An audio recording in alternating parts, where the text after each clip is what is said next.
Sportscast, October 19th, 2019. If you haven't yet, please subscribe on all our channels, YouTube, Facebook, Periscope, and iTunes. And if you're in iTunes, please leave a rating and a review. It will help us out tremendously. Visit us on thesportscast.net, thesportscast.net.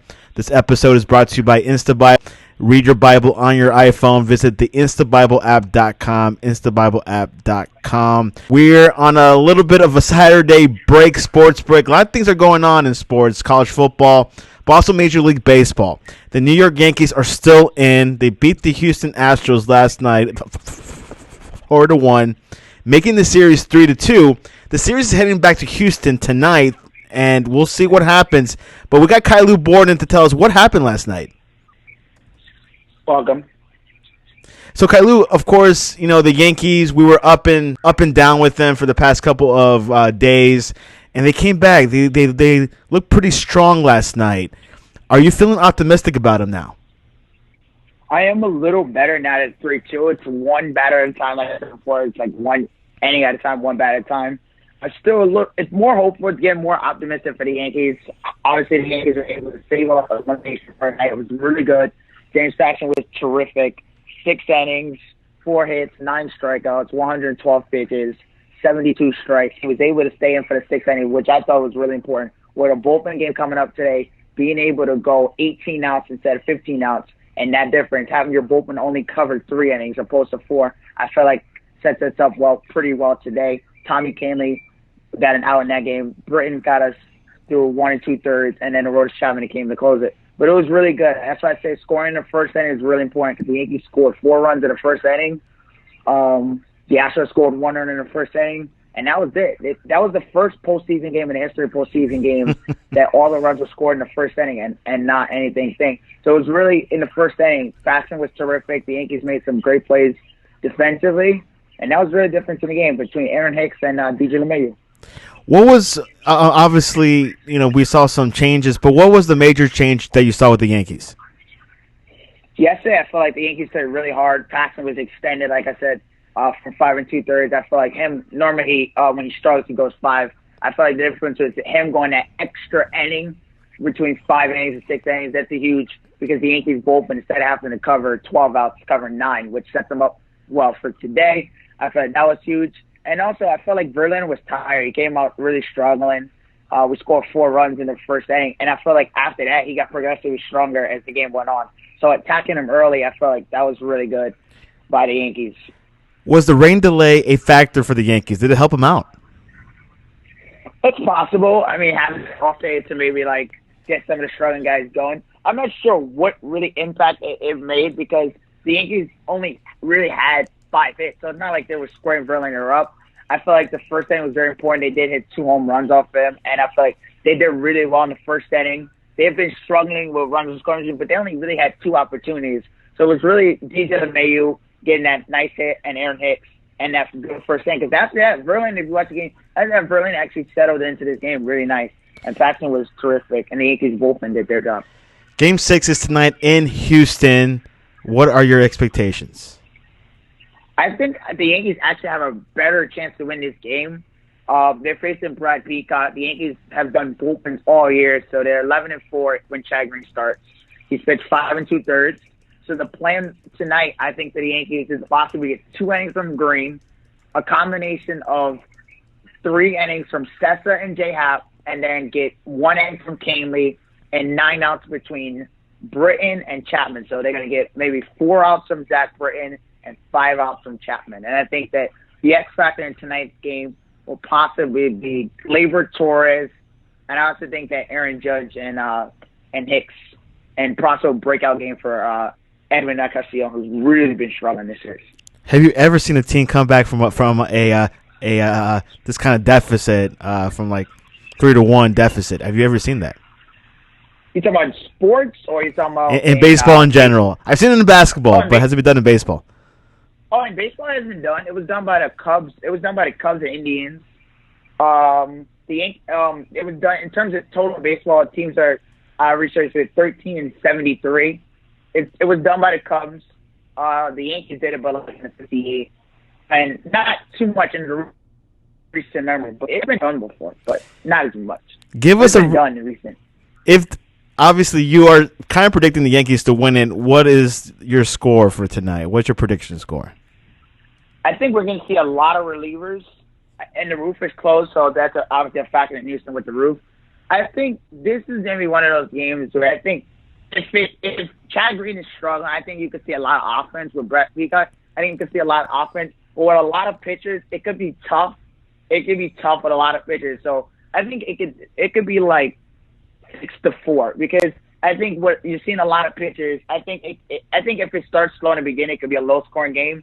But I think if the offense is really slowing for both teams, I think you could see a high scoring game. High scoring game. The Yankees are feeling the momentum. They haven't won since Game 1. They have won in Houston before. Yeah, I think Yankee pitchers have been underrated. I know we're making a lot of Justin Verlander and Garrett Cole, who's terrific. They give you more length than Yankee starters.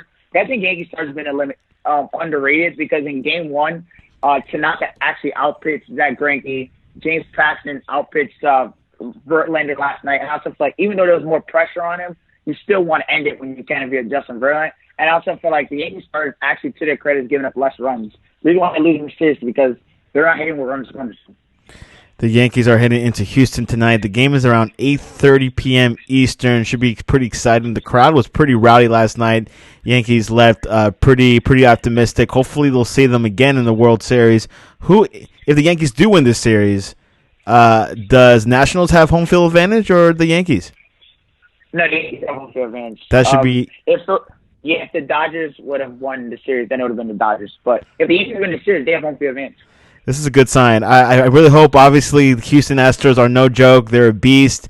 They're an animal. They've been on a great stride these past couple of years, so we'll see what happens. In college football, Caillou, I'm not sure if you know about this, but Illinois beat Wisconsin 24-23. Yeah, I know. I caught it. I only know that they missed it, but I didn't watch much of that game. Oregon Ducks beat Washington Huskies 35-31. It was a nail-biter. Yeah, that score really shocked me.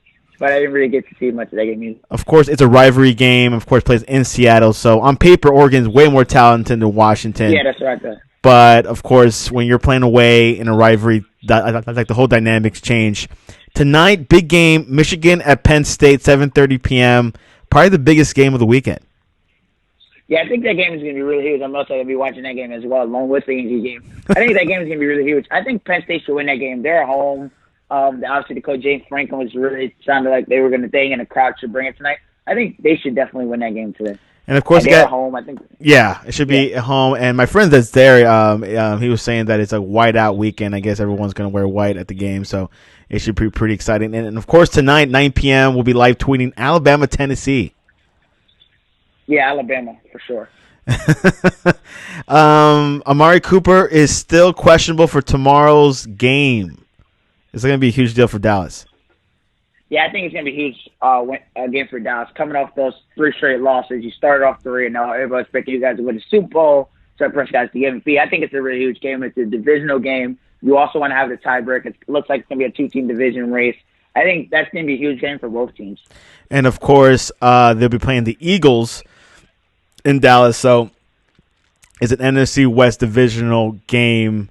NFC East, you mean? NFC East, that divisional game. Mahomes just out for 3 weeks. That's good news for the Chiefs. Yeah, I think it's bad news for the Chiefs, but you do get to see Matt Moore, so you do get to see Matt Moore. I think that's terrible news for the Chiefs. Lucky he wasn't out for the worst case, which would have been the entire year.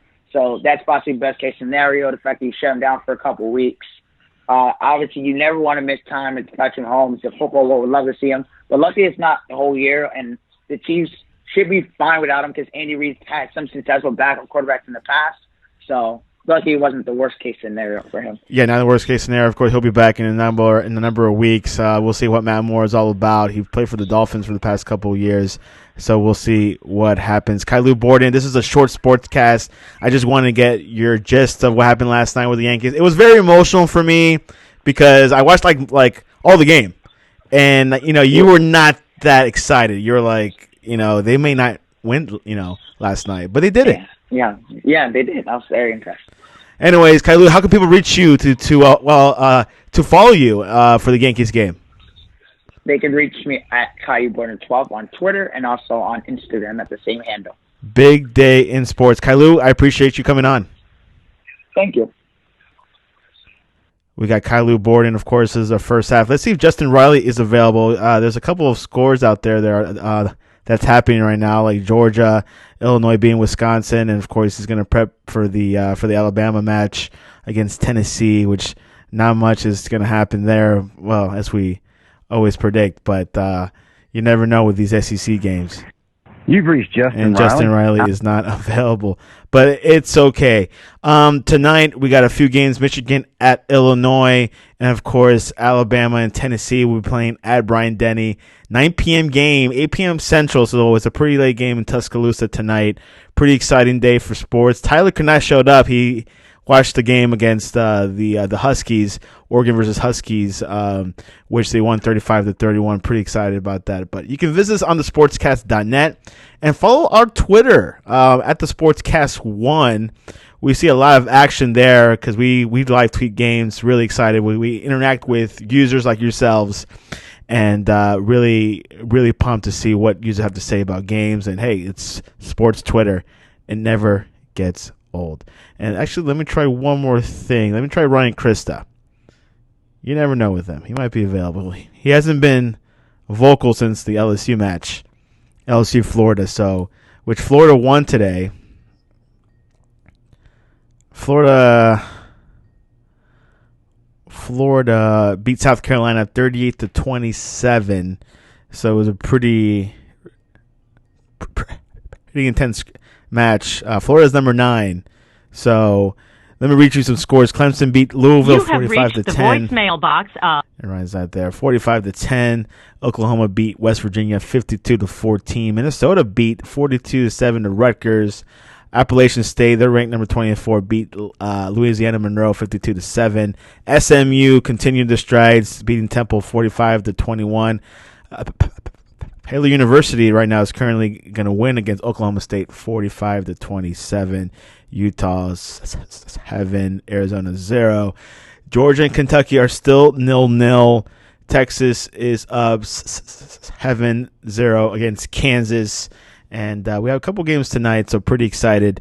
Anyways, you can reach us on the Sportscast 1 on Twitter or on the sportscast.net. Thanks for our short podcast, and I just want to let you guys know.